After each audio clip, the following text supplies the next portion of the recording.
This is Gary Horn, and this is Pro Wrestling. Thank you so much for hanging out with us, man. This is the Fast Count. If you're not already familiar with what that means, well, let me welcome you to the Fast Count, first of all. And second of all, this is basically the idea is that we all have a lot going on right now, and we don't have time to watch everything. That's just the way the world works. So this is just a little side project I'm trying to do as a service that maybe it helps people out to stay in the conversation at least and see what all of the other promotions are doing. That's the idea. That's all it is. So what I do, well, what I've been doing is I've been doing like Monday Night Raw mostly, but now I've decided, let's see if we can expand this thing out. Let's see if we can cover a lot of different things. And so what I'm going to try to do here is cover everything from December the 28th, which was Monday. Actually, I'm going to go back to Sunday because I'm going to cover Championship Wrestling from Hollywood, if that's cool with you guys as well. But from Sunday and Monday, this is basically the December 28th edition of the Fast Count. If you like what you hear, please let me know. It's at This Is Gary Horn on all the social medias or at TIPW Show. If you'd rather see a video version of this or something, let me know that too. I'm going to pop the audio onto the YouTube channel, but you know, there's always room for video too. So let me know what you think, and if you think I'm doing anything bad, anything good, what's the stuff you like? Does this work for you? Anyway, I'm not going to ramble anymore. You're here to learn what happened in wrestling so far, and I'm going to tell you about it right now. Well, since Monday Night Raw is the big dog, I'm going to introduce to you a couple of things you may be less familiar with. So I'm going to start off with Championship Wrestling from Hollywood. Maybe a lot of you aren't watching that. If you're not, I can recommend it. It's a good show. It's a good, solid studio show run by David Marquez, his son Nico Marquez, and Nick Bonanno. These guys are awesome. They're doing a great job. I think Aaron Stevens, if you're familiar with him, he has a little hand in some of the booking duties right now too. So very cool having that representation there from the NWA. He's one half of the Tag Team Champions and helping book Championship Wrestling from Hollywood. Anyway, this episode actually on December the 27th was their 500th episode. 10 years David Marquez has been doing this thing, so there's a big props at the beginning with Todd Kenley talking to him. It's just kind of cool to see that. So props to David Marquez. Thank you, sir, for all you've done. I'm glad to have finally discovered United Wrestling and Championship Wrestling from Hollywood. So 10 years, 500 episodes. It's time to celebrate, and they've got 2 title matches and a match for the women's division to exist, all on this episode, and they're going to spread it out over 2. So there's more to come in a part 2 next week. This week, first up, the Hollywood Heritage Championship. It is Richie Slade of the team Beef Candy, and he's taking on the Golden Boy, Jordan Clearwater. Now, I'm a big fan of Jordan Clearwater. I like Richie Slade too. I'm not knocking him, but Jordan Clearwater to me just seems like he has so much potential. Haven't heard him on the mic so much, but just his look, his size, everything about him, I dig him. And so I had fun with this match. Richie Slade was great. So this is a good jumping on point, but if you haven't been watching, there were a few little things that you might have missed. Basically that Jordan Clearwater hasn't been able to touch Richie Slade up until this matchup, and Richie Slade also loves his face, so it's fun seeing him dance around this and get away, trying to dodge punches. Jordan Clearwater has a great boot called the Midas Touch. Left leg hospital, right leg cemetery. That's the catchphrase.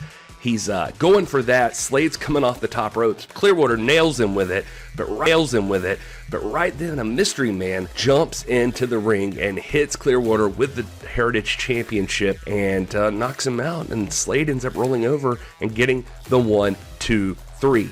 You got episode 500, brand new Hollywood Heritage Champion Richie Slade. I could not believe this. I was actually really surprised. The man that hit Clearwater gets back in the ring, unmasks, and it's this Jack Bannon fella. I'm not super familiar with him either, but he's been in a mental institution on little segments leading up to this episode, shaving his head and talking about everybody's one guillotine away from something or other. But anyway, he locks one in on Jordan Clearwater and locks it in deep and is not letting it go. Blake Troop over in the commentary position actually even has to jump up and run in there with the referees, and they chase off Jack Bannon.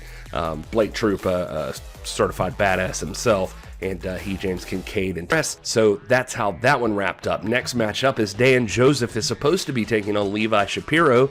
for the television championship, the United TV title. Shapiro obviously accompanied by Howdy Price. But somewhere in here, they also add in Jesse James, who's a cowboy, rough and tumble looking character. They're the bad guys. They do the bad guy stuff. They challenge Dan Joseph to a handicap match. He, of course, accepts.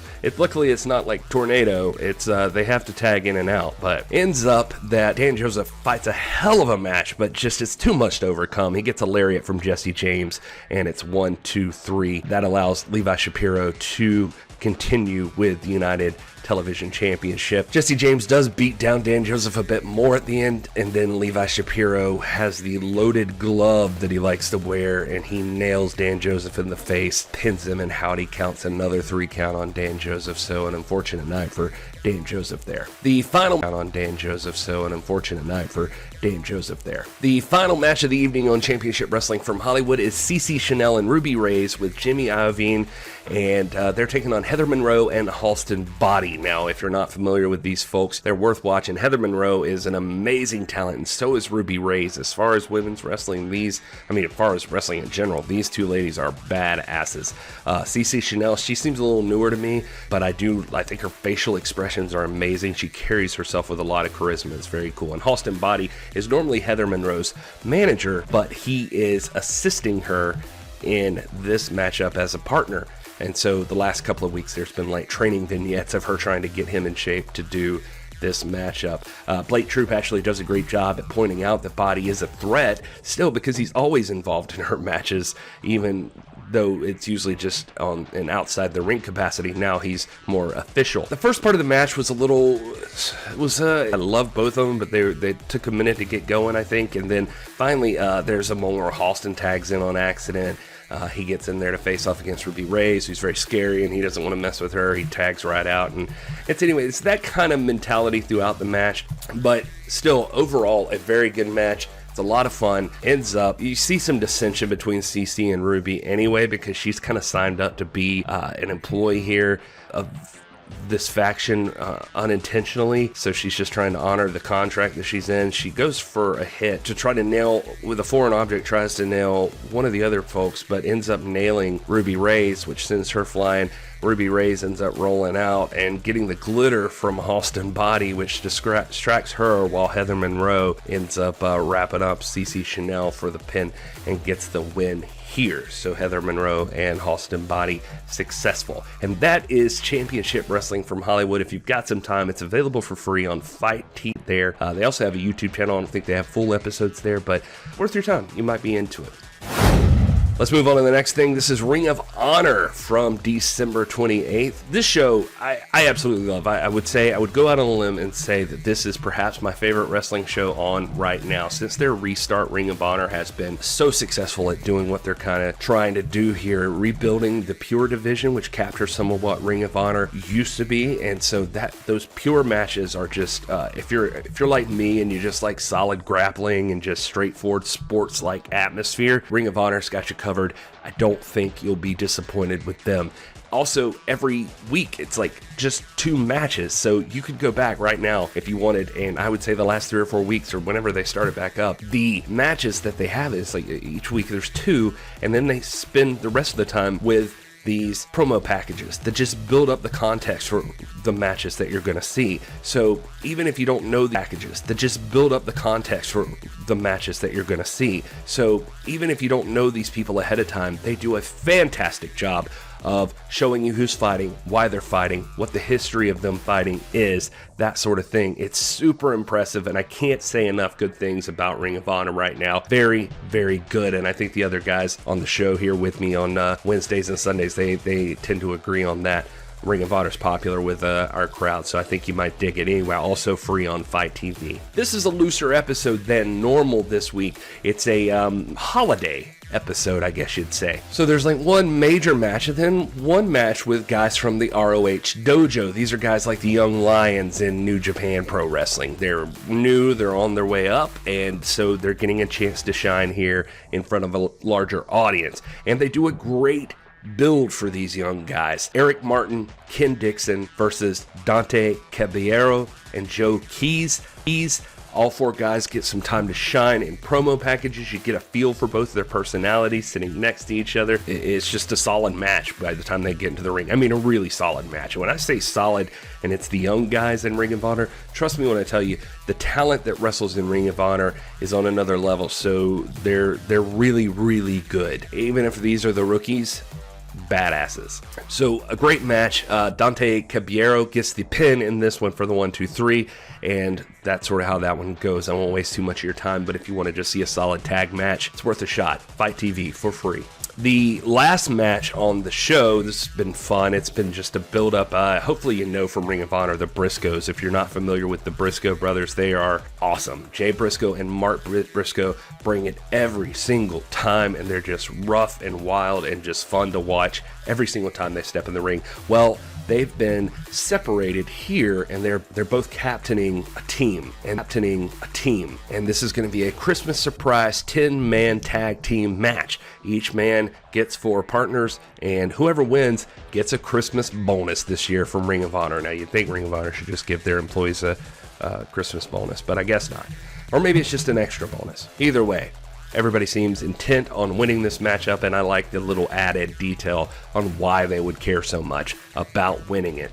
So, building up throughout the show, you get to see points where Jay Briscoe and Mark Briscoe are opening gifts, like they're by a Christmas tree and there's Christmas presents, and they open up a box and they find out who one of their partners is, so that's kind of fun. You don't really know who's going to be in the match until the time of the match, so it ends up being Jay Briscoe and on his team, Flip Gordon, Brawler Brian Malonis from the Bouncers, John Walters, who is a legendary ROH figure, and PCO. They go up against Mark Briscoe and his team of the Beer City Bruiser, also of the Bouncers, so got 2 bouncers on opposite teams.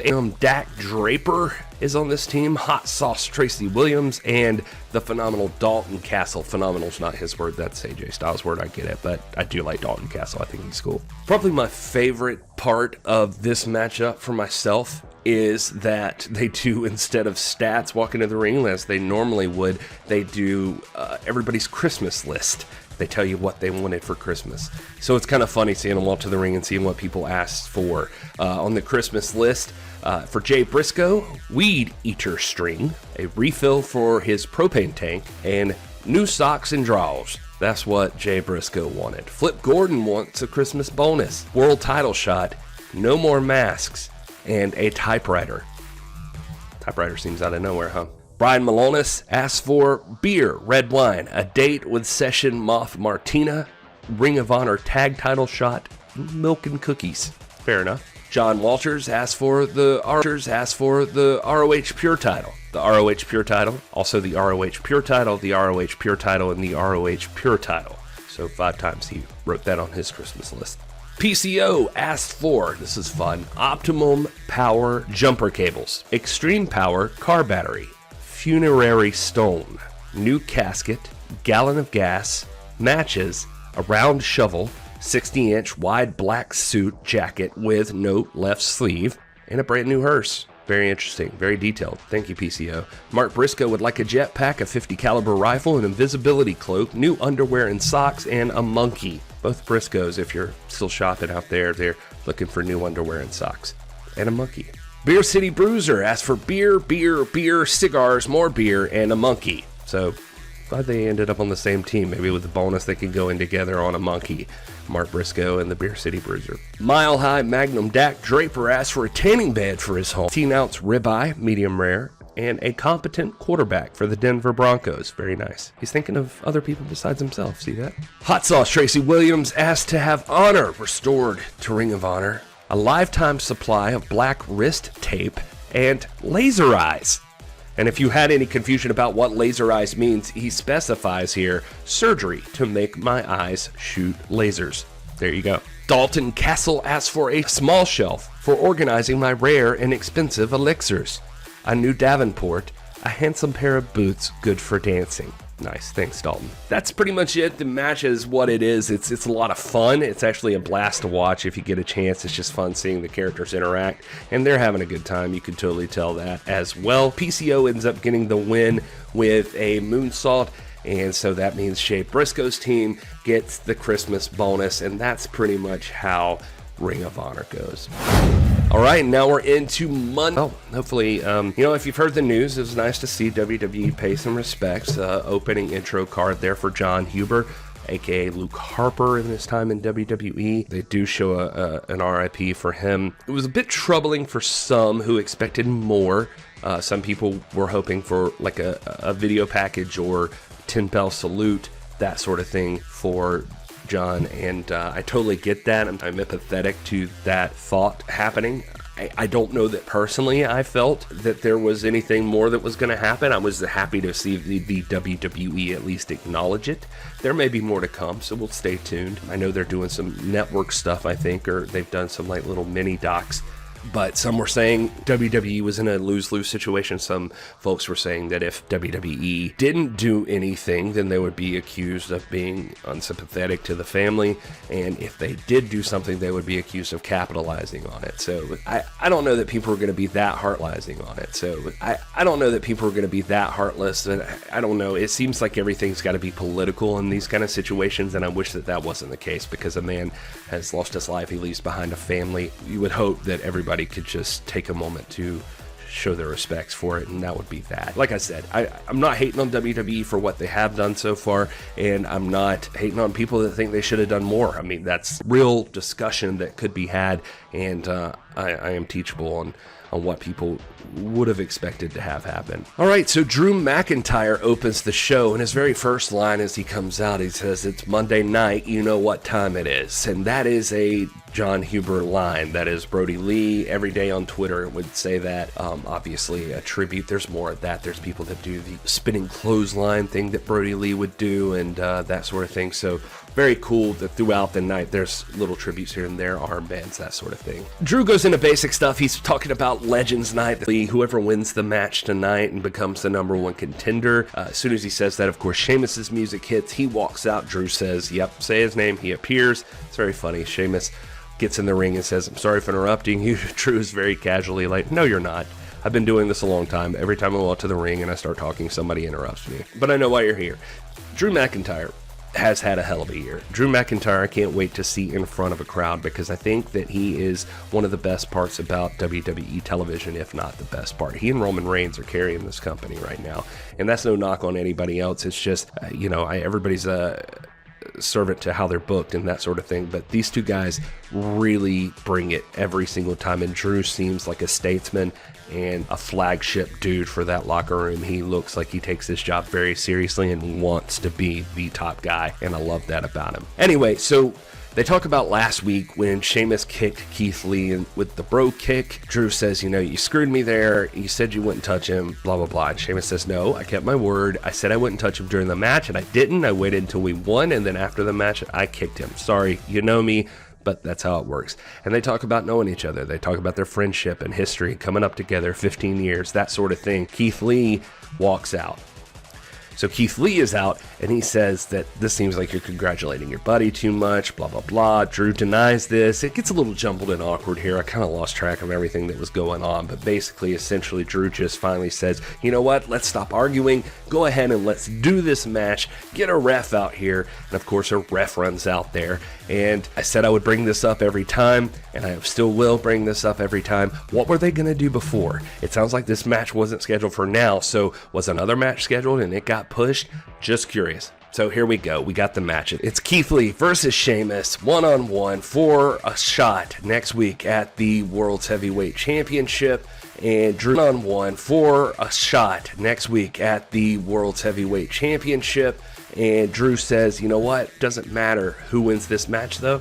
Whoever it is, next week, it will still be, and still, world champion Drew McIntyre." All right, so we jump in. Sheamus and Keith Lee taking on each other. Drew is on commentary.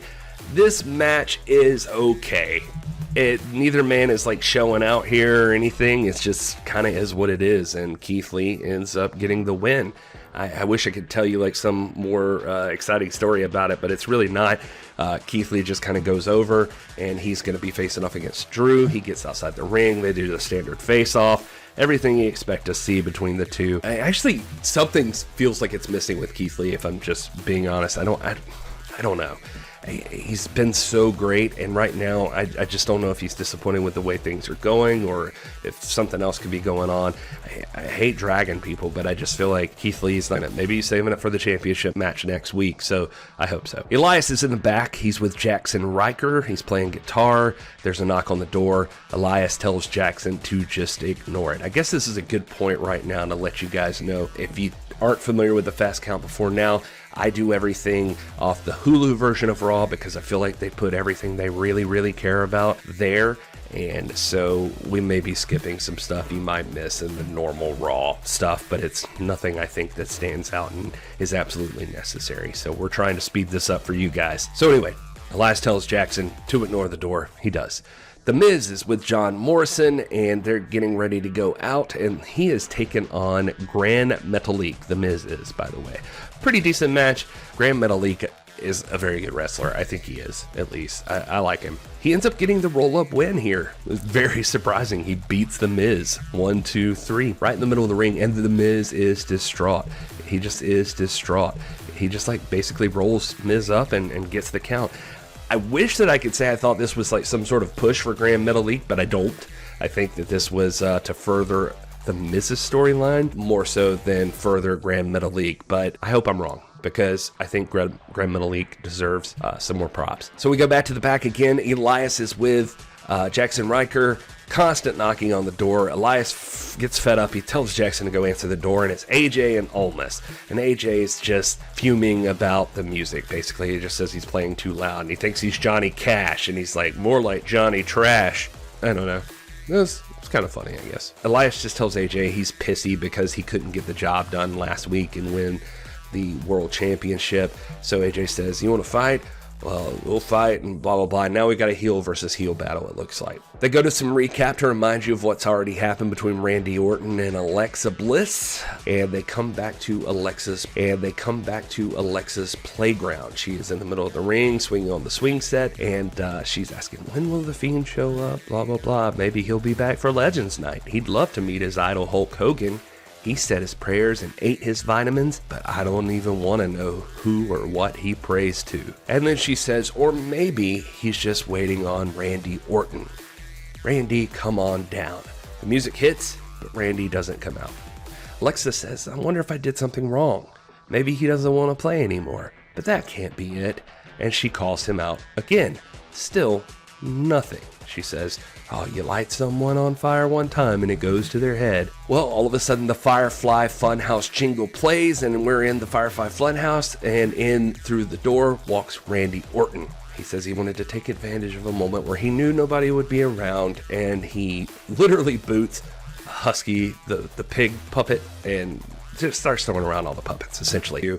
And he takes like Ramblin' Rabbit and rips his head off, that sort of thing. That's what you get there. Alexa gets flustered and challenges him to a match tonight in the ring. And Orton says, oh, so this is where he comes back. Well, I accept. We're getting some recap stuff of how Nia Jax injured Charlotte, and that was supposedly why she was out for 6 months. And then we go to a Charlotte interview. Basically, she just says she's ready. Absolutely. Is Nia to be feared? Absolutely. But if there's one person that Charlotte can count on, it's herself. And then Asuka pops in. She's got New Year's Eve stuff all over. She says, tonight, Nia is not ready for Charlotte Flair. And she blows a kazoo. Literally, that's what happens. AJ Styles with Almas takes on Elias with Jackson Riker next. And a very long match. Surprisingly long match. I think it was like 15 minutes long. But AJ ends up winning with the phenomenal forearm. That's what I can tell you about that. Nia Jax and Shayna are in the back, and Shayna's trying to pump up Nia. Nia's talking about all the stuff she's gonna do, and she says she's also entering the Women's Royal Rumble, no matter what. And she's gonna throw out every single person in there and go on to win the World Championship, the Women's Championship at WrestleMania. And she walks away. Shayna thinks for a moment. She leans into the microphone and says, you know, I kind of like that idea. I think she means she likes the idea that Nia has of winning the Royal Rumble and winning the championship, not the idea of Nia winning it, but, you know, we'll see. Next up, Hurt Business versus New Day and the Hardy Bros. Keep in mind, when I say the Hardy Bros, I'm not talking about the Hardy Boys. I'm talking about the Hardy Bros. It's Matt Riddle and Jeff Hardy. So as they're walking out, the Hurt Business MVP and everyone announce that Bobby Lashley has something to say, and Lashley says that he is officially entering the Royal Rumble, and so that means he'll be going to WrestleMania, and that's pretty much that. It was treated like a big announcement, but I mean, you'd assume Lashley would enter the Rumble, right? I don't know. Anyway, here they go. I love the Hurt Business anyway, and they're still booking Lashley very strong as this match ends when he taps out Hardy with the Hurt Lock. And Lashley continues pounding on Hardy, but Riddle jumps in and drop kicks him to make the save. Everybody rolls out of the ring. Lashley looks pissed. Again, still probably building up to the next pay-per-view, possibly having a Matt Riddle and Bobby Lashley match, or that's got to be coming up for the U.S. title. Morrison and Miz are sitting on the steps, and Adam Pearce shows up, and they're like, oh, you here to rub something in their face? And Adam Pearce has the Money in the Bank briefcase. He's like, well, I'd love to throw this at your face, but everything's been gone over, and on a technicality, since John Morrison cashed in the Money in the Bank for you, that was not a technical cash in, and so you get the Money in the Bank briefcase back. So he gives it back to Miz, he leaves, and then Miz and John Morrison do a dance number because they're so happy he has it back. And I just want to go on record, terrible. I don't like this idea. I'm tired of the Money in the Bank briefcase. I think it's already overused and has been just, all value has been diminished in it. But there you go, Miz has it back, and they're dancing and they're happy and that sort of thing. Like as if Miz didn't wrestle the whole match. But let me just say, you know, Miz entered the match between Drew McIntyre and AJ Styles. I mean, Miz, even if Morrison cashed in, Miz fought in the match. So how did that not count? It's not as though if he'd have won, he wouldn't have taken it. It's just stupid. The whole idea is dumb. It doesn't matter. It's not as though he didn't want Morrison to cash it in, and then he did anyway. So after a break, we're back out. Bliss is walking out to the ring. She is waiting on Randy Orton, and Orton comes out. He sits in the corner and he tells Bliss, where is he? Bliss says, this isn't about him, it's about me. And she rolls out of the ring and she grabs a Christmas present. And she comes back in with the present. She rolls out of the ring and she grabs a Christmas present. And she comes back in with the present. She unwraps it, opens the box, and it's a gas can and matches. She walks it over and puts it in front of Randy, and she challenges him to do to her what he did to him. Talking about what Orton did to the Fiend. And then she just lays down in the middle of the ring. Orton does nothing. Then she gets up. She goes over and she pours gas in a circle in the ring and a line to Randy Orton. And then she lays back down. Still nothing. So she gets up, she pours more gas in the ring, and then calls him a bitch, and then douses herself in the gasoline. I know this sounds crazy, but this is literally what's happening. But so anyway, Randy Orton's looking at her and she's yelling at him, and he's like, you think I won't do it? You think I won't light you on fire just like I did him? And then the lights start going out, right? Like just little by little. And Randy starts smiling and he's waiting. He's like, I'll do it. Maybe I'll do you a favor. You're on fire right now. And the lights go all the way out. And then we get the scratch, the matchstick lights up, and it's Randy Orton holding the match in front of his face, and it's burning, and he's smiling, and the show goes off right there. Seriously, it just goes off. That's the end. That's the end of that show. And we're left to wonder if Randy Orton set Alexa Bliss on fire in the middle of the ring. I'm going to assume that since we haven't heard anything from a police report or the family of Alexa Bliss or something like that, that Alexa Bliss is alive and well and did not get set on fire. But I guess we'll have to wait till next Monday to find out if Alexa Bliss is unburnt. And that's it.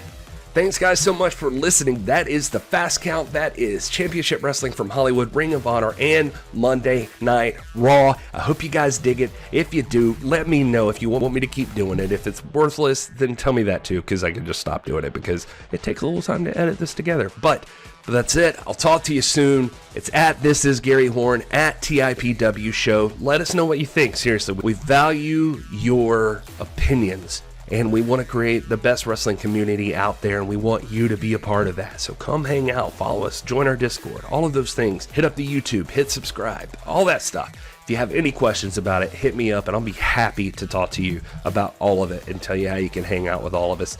Again, thank you so much. Until tomorrow, enjoy your gravy cake.